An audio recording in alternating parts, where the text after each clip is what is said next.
প্রখ্যাত উলামায়ে কেরামের পুণ্যভূমি, মুফাসসিরিন, ওয়াইজিন, দাঈ আল্লাহদের জন্মভূমি সিলেটের ঐতিহ্যবাহী কারাইঘাটে একটা অনুষ্ঠান চলছে। অনুষ্ঠানটা হচ্ছে স্বরূপ উদ্ঘাটন। স্বরূপ উদ্ঘাটন। একদিকে গোটা দুনিয়ায় মুসলমান নিধনের ষড়যন্ত্র ইসলামের দুশমনরা করছে, আর একধারে লেবাসধারী হকের পক্ষে যারা কাজ করে এদের হক পথের সেই অগ্রযাত্রাকে স্তব্ধ করতে তারা ষড়যন্ত্র করে। নাউযুবিল্লাহি মিন যালিক। গোটা দুনিয়ায় যে আমরা মাইর খাই, নির্যাতিত হই, নিপীড়িত হই, শুধু অমুসলিম বড় বড় দুঃশাসক জালেমদের দোষ দিলেই চলবে না, নিজেদের দিকে তাকাতে হবে। আমাদের মধ্যে যদি ঐক্য থাকতো তাহলে গোটা দুনিয়ার কেউ চোখ তুলে তাকানোর দুঃসাহস দেখাতে পারত না।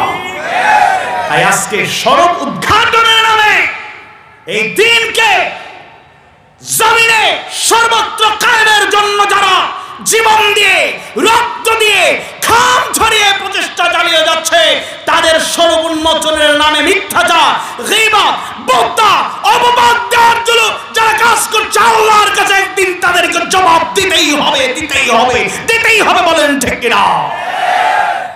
এবং পরিষ্কার বলতে চাই, এই ধরনের কাজ আপনারা কেন করেন, কাদের টাকায় আপনাদের চলে, এগুলো আমাদের জানা। দুনিয়ার তুচ্ছ ঠুনকো স্বার্থের কারণে এত বড় ক্ষতি করবেন না। আর দিনের পথের পথিকদের আশ্বস্ত করে বলতে চাই, টেনশনের কোনো কারণ নাই। এই বিরুদ্ধাচরণের কারণে, এই অপবাদ দেওয়ার কারণে মানুষ তো অন্ধ না, মানুষ বোকা না, মূর্খ না। আমি একটা কথা বলে দিলাম আর আপনার সাথে সাথে মেনে নেবেন না। আপনি যাচাই করবেন, বাছাই করবেন, কোরআনের আলোকে বলছি কিনা, হাদিস সুন্নাহর আলোকে বলছি কিনা, কথাটা সঠিক কিনা, এরপরে বলবেন সামিআনা ওয়া আতা'না, শুনলাম, শুনবো, মানবো।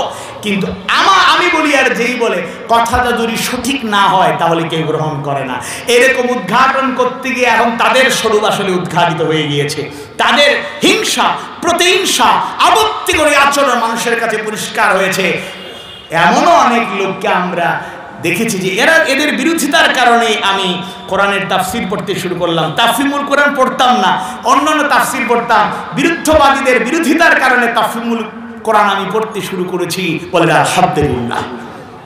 মানুষ মানেই ভুল আমাদের হবে, ইনসানে কামিল আমরা নই। প্রত্যেকের চিন্তায় যারা মুফাসসির বর্তমান যুগে আছেন, যারা গবেষণা করেন, রিসার্চ করেন, চিন্তা করেন, কোরআন হাদিসের সেই শিক্ষাগুলো জাতির সামনে বর্তমান প্রেক্ষাপটকে সামনে উপস্থাপন করতে চান, এই গবেষণা করতে গিয়ে ভুল ত্রুটি হওয়াটা অস্বাভাবিক নয়।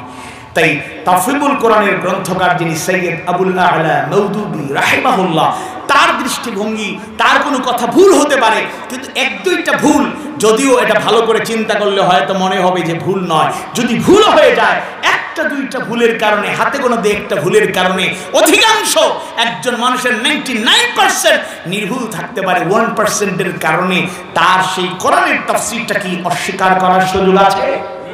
ইন্নাল্লাহা ইউহিব্বুল্লাযীনা ইউকাতিলুনা ফী সাবীলিহি সাফফান কাআন্নাহুম বুনয়ানুম মারসুস। নিশ্চয় আল্লাহ তাআলা ভালোবাসেন, পছন্দ করেন ওই বান্দাদের যারা সীসাডালা প্রাচীরের ন্যায় ঐক্যবদ্ধভাবে আল্লাহর পথে সংগ্রাম করে। তাই ঐক্যবদ্ধভাবে আল্লাহর পথে সংগ্রামে অবতীর্ণ হতে হবে। আল্লাহ তাআলা জানায় দেন, ওয়া'তাসিমু বিহাবলিল্লাহি জামিআন ওয়া লা তাফাররাকু। তোমরা ঐক্যবদ্ধভাবে আল্লাহর রজ্জু তথা আল্লাহর দ্বীন তথা কোরআনুল কারীমকে আঁকড়ে ধরো, পরস্পর বিচ্ছিন্ন হয়ে যেও না। অন্য আয়াতে কারিমা আল্লাহ সুবহানাহু ওয়া তাআলা জানায় দেন, ওয়া মান ইয়া'তাসিম বিল্লাহি ফাকাদ হুদিয়া ইলা সিরাতিন মুস্তাকিম। আর যারা ঐক্যবদ্ধভাবে আল্লাহর রজ্জুকে, তারা দ্বীনকে, তারা বিধানকে যারা আঁকড়ে ধরবে, তারাই হেদায়েতের আলোয় আলোকিত হবে। তাই আজকে উলামায়ে কেরামের মাঝে ঐক্য দরকার। কে কওমি অঙ্গনের আলেম, কে তালিবে ইলম, কে আলিয়া মাদ্রাসার আলেম, তালিবে ইলম, এই বিভেদ দূর করে এক কাতারে যেদিন দাঁড়ায় যাব। ইন্নামাল মুমিনুনা ইখওয়া ফাসলিহু বাইনা আখওয়াইকুম। এই বিষয়গুলো আয়াত আর হাদিসগুলো যতদিন স্মরণে রাখবো, ঐক্য বেড়ে যাবে, শক্তি বাড়বে না কমবে? আওয়াজ বাড়িয়ে বলুন, বাড়বে না কমবে? আসুন আবার শেষ কথা বলি, কোরআন হাদিস সুন্নাহর আলোকে আমরা আলে ইমরানের 21 এবং 22 নম্বর আয়াতে কারিমার আলোকে যে শিক্ষা পেলাম, আসুন আমরা বাস্তব জীবনে তার প্রতিচ্ছবি হিসাবে এই আমলটা করার চেষ্টা করি। আল্লাহর আয়াত, তার বিধানকে অস্বীকার করার কোনো সুযোগ নেই। বিনা অপরাধে যুগে যুগে যারা নবী রাসূলদের হত্যা করেছে, একই পথের পথিক হবে বর্তমান যুগেও নিরপরাধ মুসলমানদের উপর নির্যাতন চালায়, যারা নিরপরাধ মুসলমানদের কষ্ট দেয়, হত্যা করে, তাদের পরিণতি হবে বিআযাবিন আলীম, মর্মন্তুদ যন্ত্রণাদায়ক শাস্তি তাদের জন্য রয়েছে। আর দুনিয়া আখিরাত তাদের সকল আমল বরবাদ হবে এবং তারা সাহায্যকারী পাবে না। আল্লাহ সুবহানাহু ওয়া তাআলা কোরআন হাদিস সুন্নাহর আলোকে আমাদের জীবন গঠনের তৌফিক দিন। কথাবার্তায় ভুল হলে আল্লাহ তাআলা ক্ষমা করুন। শিক্ষণীয় যে কথাগুলো বলার চেষ্টা করেছি, আল্লাহ তাআলা আমাকে, আমাদের সবাইকে আমল করার তৌফিক দিন। আমিন ইয়া রাব্বাল আলামিন।